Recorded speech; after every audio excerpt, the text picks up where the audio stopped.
भगवान कहते हैं अविनाशी तु तद्विद्धि येन सर्वमिदं ततं विनाशमव्ययस्थायस्य कश्चित् कर्तुमर्हति।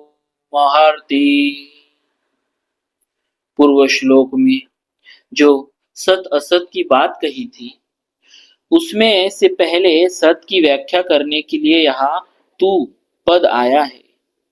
उस अविनाशी तत्व को तू समझ, ऐसा कहकर भगवान ने उस तत्व को परोक्ष बताया।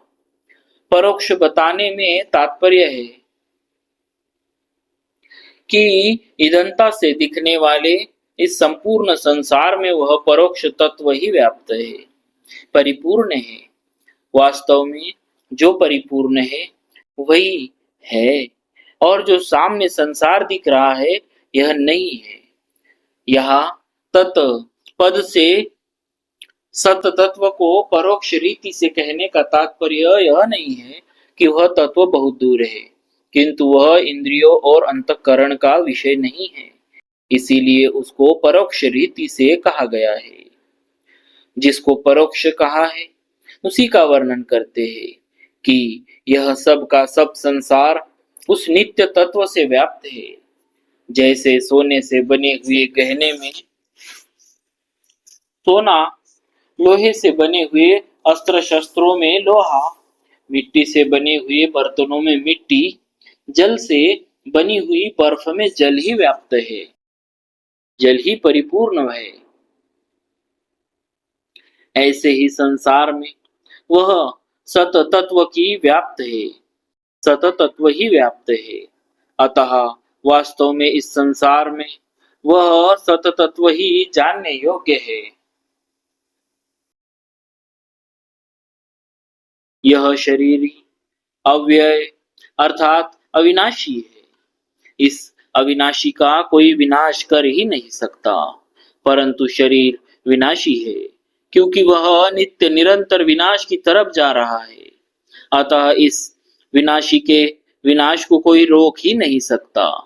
तू सोचता है कि मैं युद्ध नहीं करूंगा, भगवान अर्जुन से कहते हैं तू सोचता है कि मैं युद्ध नहीं करूंगा तो ये नहीं मरेंगे, पर वास्तव में तेरे युद्ध करने से अथवा न करने से इस अविनाशी और विनाशी तत्व में कुछ फर्क नहीं पड़ेगा।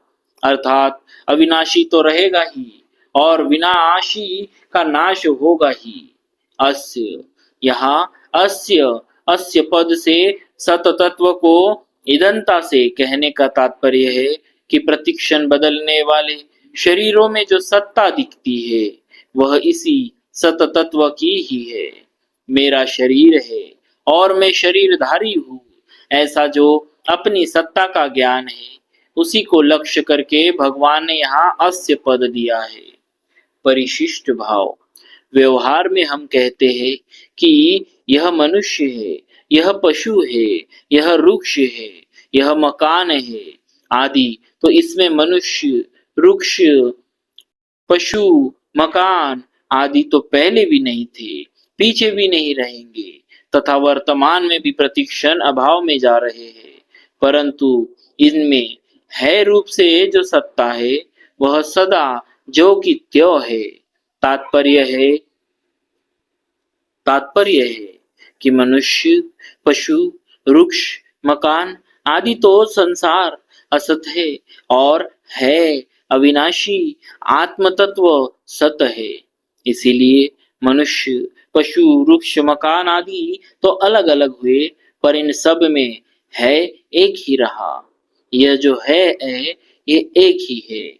इसी तरह मैं मनुष्य हूँ, मैं पशु हूँ, मैं देवता हूँ आदि में शरीर तो अलग अलग हुए, पर हूँ अथवा है एक ही रहा। ये न सर्वमिदं ततम, यह पद यहाँ जीवात्मा के लिए आया है और 8वें अध्याय के 22वें श्लोक में तथा 18वें अध्याय के 46वें श्लोक में यही पद परमात्मा के लिए आया है। इसका तात्पर्य है कि जीवात्मा का सर्वव्यापक परमात्मा के साथ सामर्थ्य, साधर्म्य है।